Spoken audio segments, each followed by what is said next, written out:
জীবন না খুব কঠিন। না, জীবন কিন্তু খুব কঠিন না, আমরা তাকে কঠিন ভাবি। জীবন হচ্ছে প্রতিদিনের শিক্ষা, কেউ সেখান থেকে শিখে, কেউ হার মেনে যায়। এত কিছু মাঝখানে শান্তি কোথায় পাবো?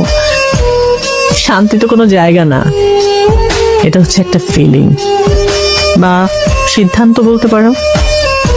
মনে করো তুমি যদি সিদ্ধান্ত নাও যে তুমি রাগের মধ্যে বাঁচবে না, ভালোবাসায় বাঁচবে, তাহলে দেখবে শান্তি তোমার সাথী হয়ে গেছে।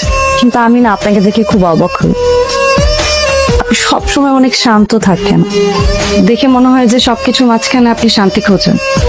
কারণ আমি বুঝে গেছি জীবনে মানুষ কখনো বদলায় না, বদলায় সময়। সেজন্য কোনো মানুষকে চেঞ্জ করার চেষ্টা না করে নিজের ভাবনাকে বদলা।